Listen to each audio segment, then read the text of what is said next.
Donc, pour avoir plus d'informations, nous avons actuellement en ligne de l'ATV International Dr Ali Kamel, notre analyste économique et politique. Monsieur Ali Kamel, vous êtes toujours bienvenu sur l'ATV International et bonsoir.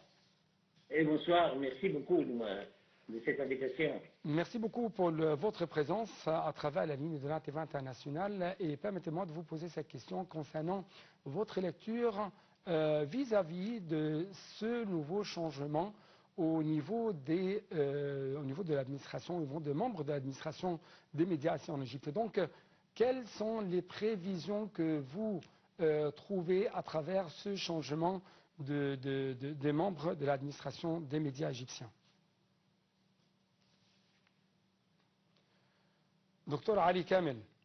Oui, vous pouvez répéter parce que je n'ai pas entendu. Oui, encore une fois, votre lecture concernant les prévisions ou les nouvelles tendances à entreprendre par les membres de l'administration des médias ici en Égypte. Comme vous savez, aujourd'hui, les nouveaux chefs des autorités de l'information des médias ont prêté serment au sein du Parlement égyptien. Donc, votre lecture.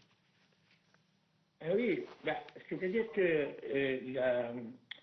les médias, ils ont un rôle capital dans l'information et donc leur avis au niveau du Parlement et leur participation me paraît tout à fait important. Et donc, je pense que ça va donner des conclusions intéressantes. Surtout qu'à l'Assemblée nationale d'Égypte, il y a actuellement beaucoup d'intérêt, beaucoup de progrès, beaucoup de travail sur ce domaine des médias. Oui. Donc, quelles sont les exigences, ou plutôt, qu'est-ce que nous demandons aux médias officiels? Quel est le rôle à assumer de la part des médias officiels actuellement dans ce temps de guerre, dans ce temps de crise régionale, de crise économique qui frappe non seulement les pays régionaux, mais aussi le monde entier? Oui, c'est évident que le rôle des médias est capital dans la mesure où il y a ce qu'on appelle la transparence. Donc, premièrement, il faut que les médias soient crédibles au niveau de la transparence. Et les journalistes et les médias, ils doivent avoir des investigations et des preuves sur le terrain, si vous voulez. Et donc, il faut que ces messages arrivent pas seulement aux représentants du peuple, à l'Assemblée nationale, mais au peuple lui-même. Ouais. Et donc, la crédibilité, on va dire le mot comme ça, on va dire la crédibilité des médias et de presse, c'est quand on raconte la vérité avec beaucoup de transparence, avec beaucoup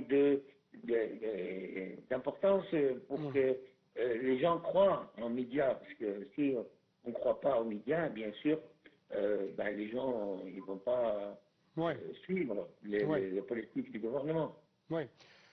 En fait, lors d'une autre séance tenue par le Parlement égyptien, le ministre égyptien de l'aviation a, si je peux dire, exposé son plan concernant le développement du secteur de l'aviation civile ici en Égypte. Donc, comment vous avez suivi ce plan? Comment vous avez quand même les mesures prises par l'État égyptien visant à rendre compétitif l'aviation civile au niveau international? Ok, c'est une très bonne question. Mais en fait, il y a, si j'ai bien compris, monsieur le ministre de l'aviation civile avait une réunion avec monsieur l'ambassadeur français pour un contrat mutuel pour faire évoluer l'aéroport égyptien et administrer et faire marcher et faire un progrès dans les aéroports et regards d'Égypte. On sait que la France, Charles de Gaulle, Roissy, Orly, Bourget, ils ont une expérience très importante dans le domaine de développement et de recherche des regards. Ouais. Et donc, l'Égypte peut bénéficier effectivement de l'expérience de nos collègues français, nos amis français, et pour faire évoluer l'aéroport du Caire, les aéroports en général, soit à Borg El Arab, à Alexandrie, soit les Sharm el-Sheikh, soit, je veux dire, pour faire évoluer le tourisme et l'échange entre les pays. Et je sais que même que ce soit civil ou militaire, l'aviation civile, le ministère français se trouve au sud de Paris, vers ici les Moulineaux par là, vous voyez. Et donc moi, comme je suis membre du Press Club à Paris, donc je passe tous les jours quand je suis à Paris devant le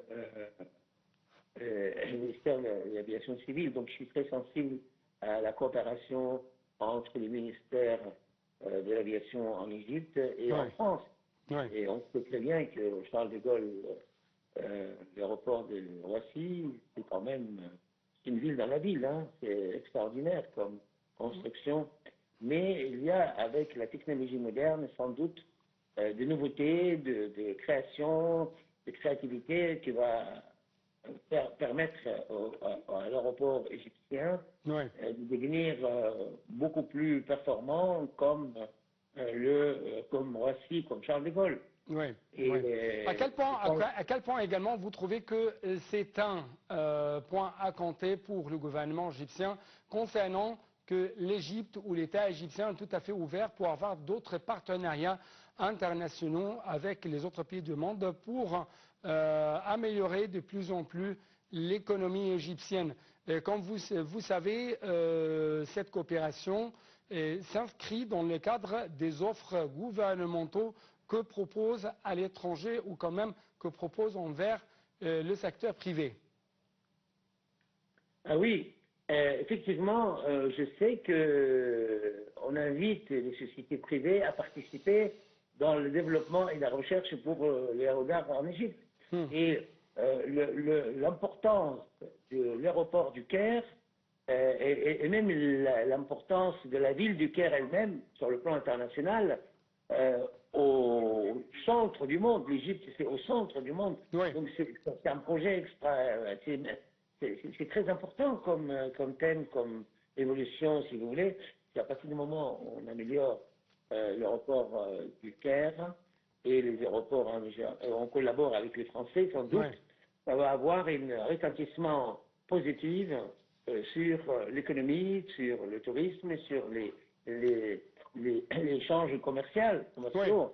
Et donc, comme vous le savez, il y a actuellement un progrès dans ce domaine. J'avais lu comme quoi il y a des relations entre Trieste en Italie et l'Égypte. Oui, dans le domaine maritime.